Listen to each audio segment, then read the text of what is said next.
사람이 결혼을 하고 배우자가 있는데도 마음이 흔들릴 때가 있습니다. 이성적으로는 안 된다는 걸 알지만 이상하게 끌리고 잘못된 관계라는 걸 알면서도 쉽게 끊어지지 않는 경우가 있죠. 부처님께서는 말씀하셨습니다. 모든 만남에는 반드시 이유가 있으며 업은 때가 되면 반드시 드러난다고 하셨습니다. 여러분, 혹시 지금 이런 고민으로 괴로워하고 계신가요?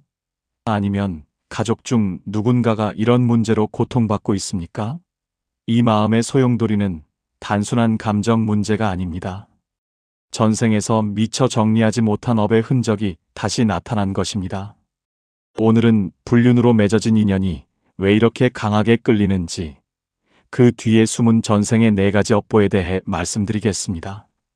오늘의 말씀에 공감하신다면 구독과 좋아요 눌러주세요. 구독 버튼을 누르시면 부처님 가르침이 매일 여러분께 전해지는 좋은 인연을 맺게 됩니다. 그리고 영상이 끝난 후 댓글에 나무관세음보살을 정성껏 써주시면 관세음보살님의 자비가 여러분의 고통을 덜어주시고 새로운 시작을 여는 인연이 될 것입니다. 화엄경에서 부처님께서 말씀하셨습니다. 일체유심조, 모든 것은 마음이 지어내는 것이니라. 우리의 마음속 깊은 곳에 새겨진 집착은 한 생으로 끝나지 않습니다. 여러분, 세상을 살아가다 보면 수많은 사람을 만나게 됩니다. 그런데 그 중에서도 유독 마음이 흔들리는 사람이 있습니다. 처음 만났는데도 오래전부터 알았던 것 같은 느낌이 들고 이성적으로는 안 된다는 것을 알면서도 자꾸만 그 사람 생각이 납니다. 이것은 단순한 호감이나 끌림이 아닙니다. 전생에서 미완성된 감정의 업이 남아있기 때문입니다. 우리의 영혼은 전생의 기억을 모두 가지고 있습니다. 비록 머리로는 기억하지 못하지만 마음 깊은 곳에는 전생의 모든 인연이 새겨져 있습니다. 특히 강렬했던 감정일수록 더 깊이 각인되어 있습니다. 전생에서 사랑했던 사람, 전생에서 빚을 졌던 사람, 전생에서 배신했던 사람. 이런 관계들은 현생에서 다시 만났을 때 강력한 감정으로 되살아납니다. 그래서 처음 만난 사람인데도 이상하게 끌리고 평범한 대화를 나누는데도 마음이 요동칩니다. 업이 강할수록 이성보다 감정이 먼저 반응합니다. 머리로는 이 사람과 가까워지면 안 된다는 것을 압니다. 당신에게는 배우자가 있고 가정이 있으며 지켜야 할 책임이 있다는 것을 잘 알고 있습니다. 하지만 그 사람을 보는 순간 모든 이성적 판단이 흐려집니다. 마치 다른 사람이 된 것처럼 행동하고 평소에 당신이라면 절대 하지 않을 선택을 하게 됩니다. 이것이 바로 전생업의 힘입니다. 업보경에서 부처님께서는 이렇게 말씀하셨습니다. 업은 눈에 보이지 않지만 우리 삶을 움직이는 가장 강력한 힘이니라. 특히 감정과 관련된 업은 더욱 강력합니다. 전생에서 이루지 못한 사랑, 전생에서 풀지 못한 원망, 전생에서 갚지 못한 빚, 이런 것들이 현생에서 만났을 때 폭발적인 감정으로 터져나옵니다. 그래서 금지된 관계일수록 끌림은 더 강렬합니다. 이 끌림이 강한 데는 또 다른 이유가 있습니다. 전생의 인연은 대부분 완성되지 못한 채로 끝났기 때문입니다. 갑자기 헤어졌거나 오해로 인해 멀어졌거나 외부의 방해로 이어지지 못했거나 죽음으로 갈라섰던 관계들입니다. 이렇게 미완성으로 끝난 인연은 현생에서 다시 만났을 때 그때의 강렬한 감정이 그대로 되살아납니다. 마치 멈춰있던 시간이 다시 흐르기 시작하는 것처럼 말입니다. 하지만 여기서 중요한 것이 있습니다. 이 끌림이 아무리 강해도 그것이 옳은 방향은 아니라는 사실입니다. 전생에서 완성하지 못한 인연이라고 해서 현생에서 반드시 완성해야 하는 것은 아닙니다. 오히려 그 인연을 깨끗하게 정리하고 놓아주라는 메시지일 수 있습니다. 부처님께서는 집착을 버리라고 하셨습니다. 전생의 미련을 이번 생까지 끌고 가면 더 큰 고통만 만들 뿐입니다. 금지된 끌림이 강할수록 그것은 당신에게 이제는 끝내야 한다는 신호입니다. 불륜으로 맺어진 인연. 그 첫 번째 업보는 전생에 이루지 못한 사랑입니다. 전생에 서로 깊이 사랑했으나 신분의 차이, 가난, 전쟁, 질병 등으로 인해 함께하지 못했던 두 사람이 있었습니다. 그 사랑은 이루어지지 못한 채 한 사람, 혹은 두 사람 모두 죽음을 맞이했습니다.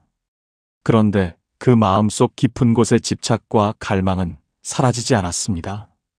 이것을 불교에서는 습기라고 합니다.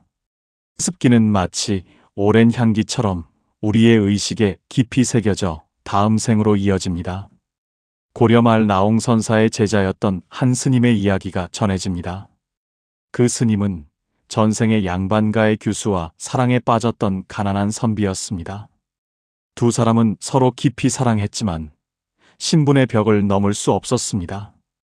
규수의 부모는 딸을 다른 양반가에 시집 보냈고 선비는 그 슬픔을 견디지 못하고 병을 얻어 죽었습니다. 그런데 이번 생에 그 스님은 출가하여 수행하던 중 우연히 한 마을에서 법회를 열게 되었습니다. 그곳에서 어느 중년 여인을 보는 순간 설명할 수 없는 강렬한 끌림을 느꼈습니다. 그 여인 역시 스님을 보자마자 눈물을 흘리며 다가왔습니다. 두 사람은 전생의 기억은 없었지만 영혼 깊은 곳에서 서로를 알아본 것입니다. 그 여인은 이미 다른 남자의 아내였고 스님은 출가 수행자였습니다. 이것이 바로 전생에 이루지 못한 사랑이 현생에서 불륜의 인연으로 나타나는 경우입니다. 나홍선사는 이 제자에게 말씀하셨습니다. 그대의 마음이 만든 환영을 보고 실제라 착각하지 말라. 전생의 인연이라 해도 지금 이 순간 그것은 번뇌일 뿐이니라. 유마경에서도 이렇게 말합니다. 탐욕은 실체가 없으되 중생이 집착하여 실제로 만드느니라. 현생에서 다시 만났을 때 전생의 기억은 없지만 영혼 깊은 곳에서 서로를 알아봅니다. 설명할 수 없는 강렬한 끌림을 느끼는 것입니다. 처음 만난 사람인데도 오래전부터 알았던 것 같고 그 사람 없이는 살 수 없을 것 같은 착각에 빠집니다. 하지만 이것은 착각입니다. 아무리 강렬한 끌림이라도 그것은 과거의 그림자일 뿐 현재의 진실이 아닙니다. 이런 인연을 만난 분들은 어떻게 해야 할까요? 먼저 그 인연이 전생의 미련에서 온 것임을 깨달아야 합니다. 아무리 강렬한 끌림이라도 그것은 과거의 그림자일 뿐 현재의 진실이 아닙니다. 매일 아침 예불 시간에 이렇게 발언하세요. 전생의 모든 업을 참회하오며 이 생에서는 바른 길을 가게 해주소서. 그리고 상대방을 위해서도 기도하세요. 그 사람도 전생의 업으로 고통받고 있음을 이해하고 자비심으로 놓아주는 것입니다. 관음경에 나오는 관세음보살 기도법을 실천해 보세요. 매일 나무 관세음보살을 1000번씩 염송하며 이 집착에서 벗어나게 해달라고 간절히 기도하는 것입니다. 많은 불자님들이 이 수행을 통해 마음의 평화를 되찾으셨습니다. 두 번째 업보는 전생에 빚진 은혜를 갚아야 하는 인연입니다. 인과경에서 부처님께서 말씀하셨습니다. 선업에는 선과가 있고 악업에는 악과가 있으되 모든 업은 반드시 갚아지느니라. 전생에 누군가에게 큰 은혜를 입었는데 그것을 갚지 못하고 죽은 경우가 있습니다. 예를 들어 전생에 한 여인이 굶어 죽어가는 남자를 살려주었다고 합시다. 그 남자는 그 은혜에 깊이 감동했지만 갚을 길이 없었습니다. 가난했기 때문입니다. 그는 죽을 때 이렇게 발언했습니다. 다음 생에서는 반드시 이 은혜를 갚겠나이다. 현생에서 두 사람이 우연히 만나게 됩니다. 그 순간 전생의 업력이 작용합니다. 은혜를 갚아야 한다는 무의식적 충동이 일어나는 것입니다. 현대적으로 표현하면 이유 없이 그 사람에게 끌리고 무언가 해주고 싶고 헌신하고 싶은 마음이 드는 것입니다. 조선시대 서산대사의 법어집에 이런 이야기가 전해집니다. 한 양반이 서산대사를 찾아와 고백했습니다. 저는 아내를 사랑합니다. 그런데 종갓집 며느리인 한 여인을 보면 자꾸만 뭔가 해주고 싶고 돌보고 싶은 마음이 듭니다. 이것이 무엇입니까? 서산 대사께서는 그 양반의 전생을 관하시고 말씀하셨습니다. 그대는 전생에 역병이 돌 때 굶어 죽어가던 자였소. 그때 한 소녀가 자기 먹을 것을 나누어 주어 그대는 목숨을 건졌소. 그 소녀가 지금의 그 여인이요. 그대의 영혼이 은혜를 갚으려 하는 것이요. 그러나 지금 그대는 유부남이고 그 여인도 어엿한 처자요. 이 인연을 잘못된 방향으로 흘러가게 해서는 안 돼요. 양반은 물었습니다. 그렇다면 어떻게 해야 합니까? 서산 대사께서 답하셨습니다. 그 여인의 가족이 어려움에 처하거든 몰래 도우시오. 그러나 직접 만나지는 마시오. 절에 시주할 때 그 여인의 복을 빌어주시오. 이렇게 하면 은혜를 갚으면서도 계를 어기지 않게 돼요. 지금 이 법문을 듣는 분들 중에도 비슷한 경험을 하시는 분이 계실 것입니다. 특정인에게 이유 없이 헌신하고 싶고 그 사람의 행복을 위해서라면 무엇이든 하고 싶은 마음 말입니다. 이것이 전생의 은혜 갚음일 수 있습니다. 그러나 법경에서 말씀하시기를 이렇습니다. 좋은 뜻으로 시작했어도 잘못된 방법으로 행하면 악업이 되느니라.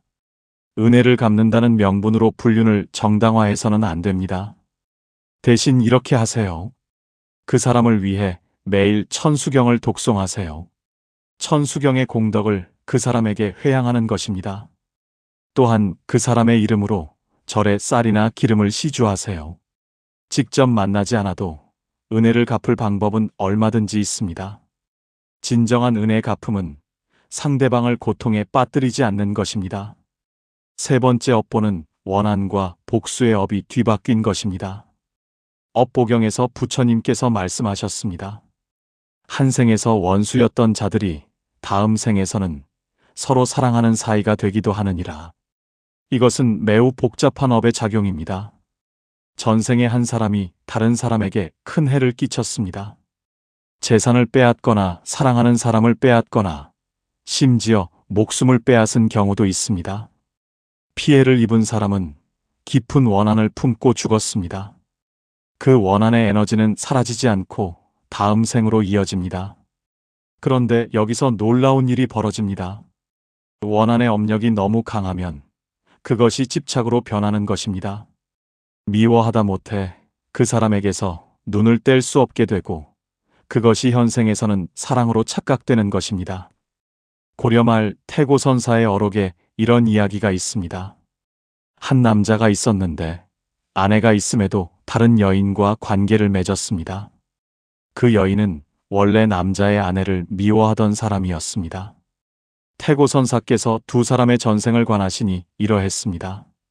전생에 그 여인은 부유한 상인이었고 남자는 가난한 농부였습니다. 상인은 농부의 땅을 속임수로 빼앗았고 농부는 가족과 함께 굶어 죽었습니다. 죽을 때 농부는 이렇게 저주했습니다. 다음 생에서는 내가 너의 모든 것을 빼앗으리라. 그런데 현생에서 상인은 여자로 태어났고 농부는 남자로 태어났습니다. 그리고 전생의 업력이 작용하여 여자는 남자의 모든 것, 즉 가정과 명예를 빼앗으려는 무의식적 충동을 느끼게 된 것입니다. 이것이 사랑의 탈을 쓴 복수였습니다. 태고선사께서 그 남자에게 말씀하셨습니다.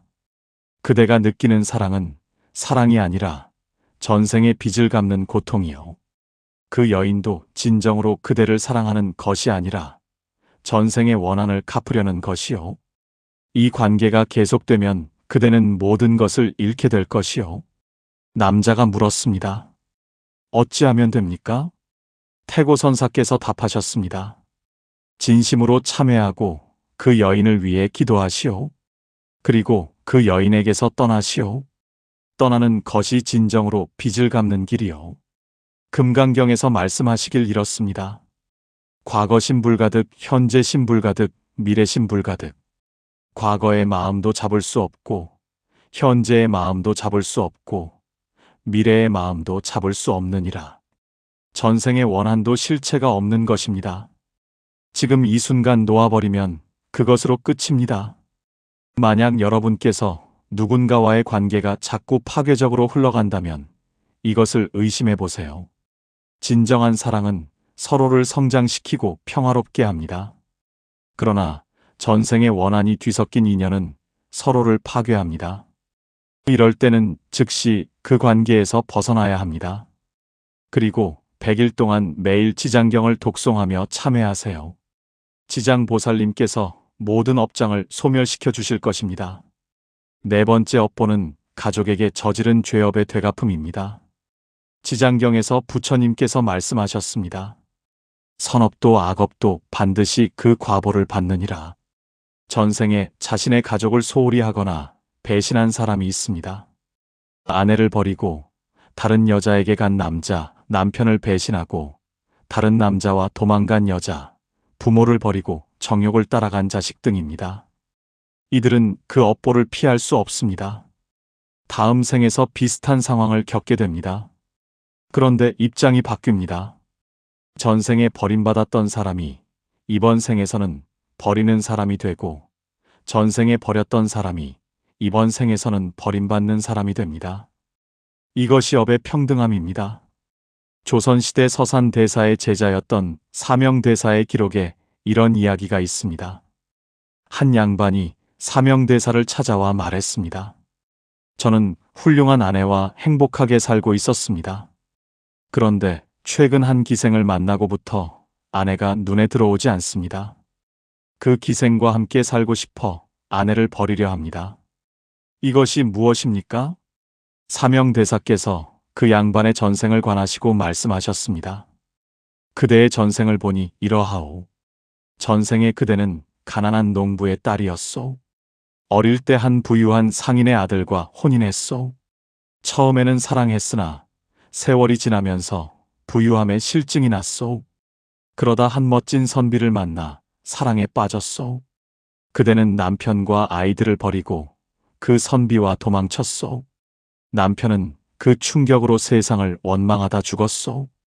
버려진 아이들은 길거리를 떠돌며 비참하게 살았소. 지금 그대의 아내가 바로 전생에 그대가 버렸던 남편이요. 그리고 그대를 유혹하는 기생이 바로 전생에 그대를 유혹했던 선비요.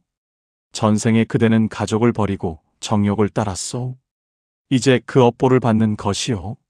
만약 지금 또다시 아내를 버린다면 그대는 다음 생에서도 같은 고통을 받을 것이요. 양반이 두려워하며 물었습니다. 그렇다면 어떻게 해야 합니까? 사명대사께서 답하셨습니다. 이번에는 다르게 선택하시오. 유혹을 물리치고 아내에게 돌아가시오. 아내를 진심으로 사랑하고 존중하시오. 그것이 전생의 업을 끊는 길이요. 또한 100일 동안 매일 절에 와서 108배를 올리며 참회하시오. 전생에 버렸던 가족들에게 참회하고 지금의 아내에게 감사하시오. 법화경에서 말씀하시길 이렇습니다. 인과는 털끝만큼도 어긋남이 없느니라. 전생에 뿌린 씨앗은 반드시 열매를 맺습니다. 나쁜 씨앗은 나쁜 열매를, 좋은 씨앗은 좋은 열매를 맺습니다. 지금 불륜의 유혹을 받고 있는 여러분께 여쭙습니다. 혹시 전생에 비슷한 잘못을 저지르지 않았는지 생각해 보세요. 지금 겪는 유혹이 전생의 업보일 수 있습니다. 이번 생에서는 다르게 선택하세요. 유혹을 뿌리치고 가족에게 돌아가세요. 그것이 업의 굴레를 끊는 유일한 방법입니다. 매일 지장보살님께 예경하며 이렇게 발언하세요. 전생의 모든 죄업을 참회하오며 이 생에서는 가족을 사랑하고 지키겠나이다. 그리고 100일 동안 매일 108배를 올리세요. 땀과 눈물로 전생의 업을 씻어내는 것입니다.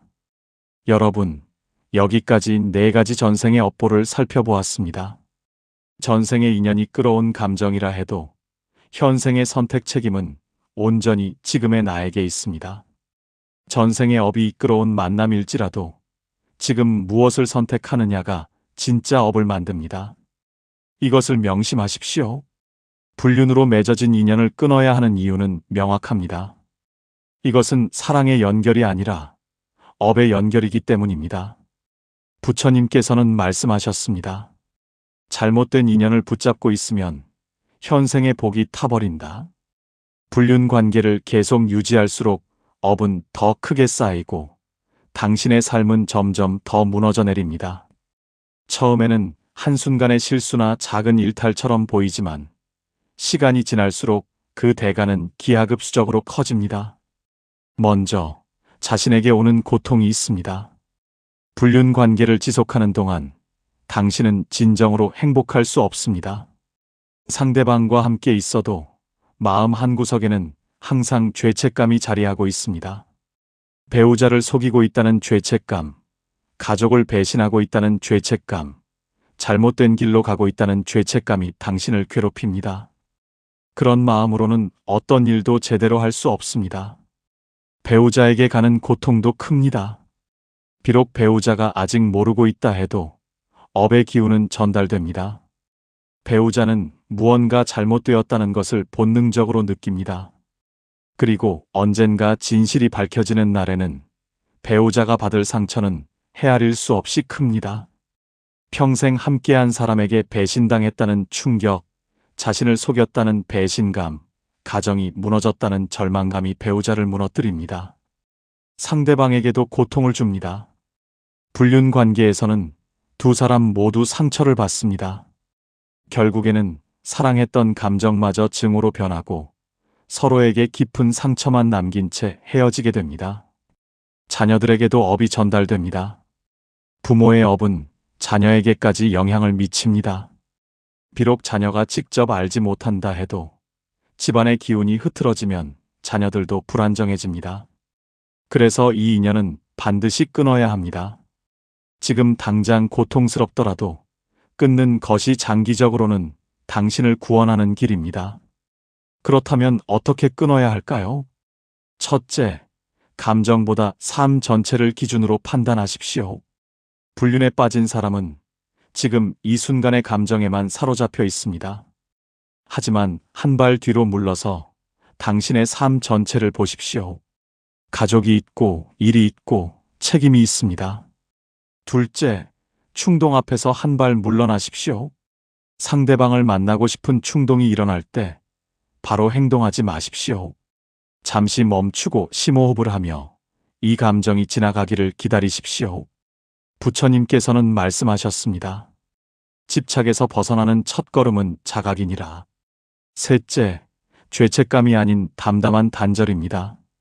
진정으로 상대방을 생각한다면 담담하게 끝내야 합니다. 감정에 휘둘리지 않고 명확하게 이별을 고하는 것이 서로를 위한 길입니다. 넷째, 상대의 감정에 끌려가지 마십시오. 당신이 끝내려 할 때 상대방은 여러 방법으로 당신을 붙잡으려 할 것입니다. 이때 상대의 감정에 휘둘리면 다시 관계로 돌아가게 됩니다. 다섯째, 나 자신을 위해 끝낸다는 확신을 가지십시오. 배우자를 위해서나 가족을 위해서가 아니라 바로 당신 자신을 위해 이 관계를 끝내야 합니다. 관계를 끊은 후에는 연락을 완전히 차단해야 합니다.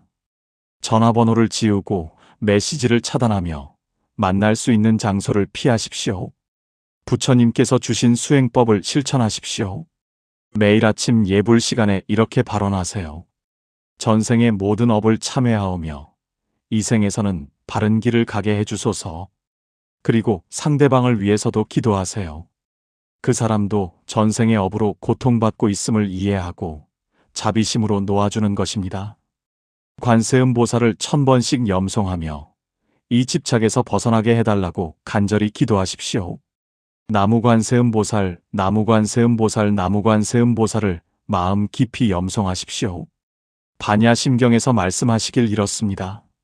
색즉 시공, 공즉 시색, 형상이 곧 공이요, 공이 곧 형상이니라. 모든 것은 본래 비어 있습니다. 전생의 인연도 비어 있고, 사랑도 비어 있고, 집착도 비어 있습니다. 이것을 깨달으면 자유로워집니다. 처음에는 힘들고 외롭고 후회스러울 수 있습니다. 하지만 시간이 지나면 마음이 차츰 안정되고 삶이 제자리를 찾아갑니다. 부처님께서는 말씀하셨습니다. 놓아주는 것이 진정한 자유니라. 업의 인연을 놓아줄 때 비로소 당신은 자유로워집니다. 여러분, 오늘은 불륜으로 맺어진 인연이 왜 이렇게 강하게 끌리는지 그 뒤에 숨은 전생의 4가지 업보에 대해 말씀드렸습니다. 전생에 이루지 못한 사랑, 빚진 은혜를 갚아야 하는 인연, 원한과 복수의 업이 뒤바뀐 것, 그리고 가족에게 저지른 죄업의 되갚음. 이 중 어떤 것이 여러분의 상황과 맞는지 깊이 성찰해 보시기 바랍니다.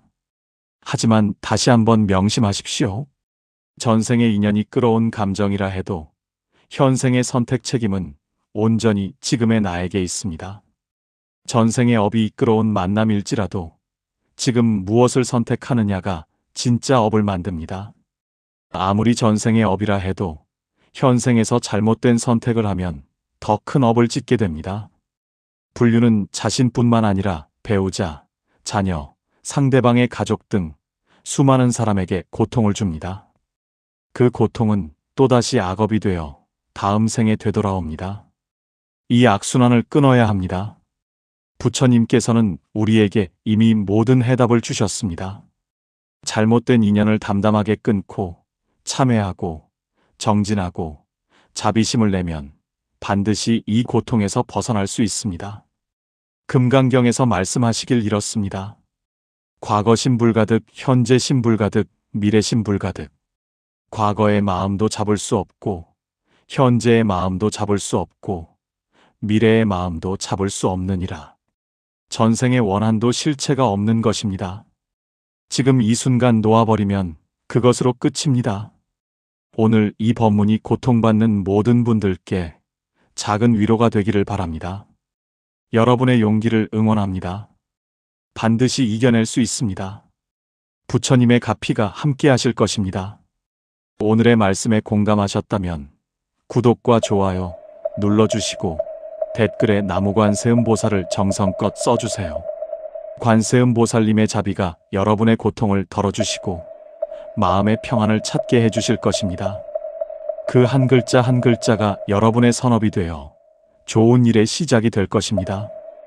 부디 건강하시고 평안하세요. 나무아미타불, 나무관세음보살.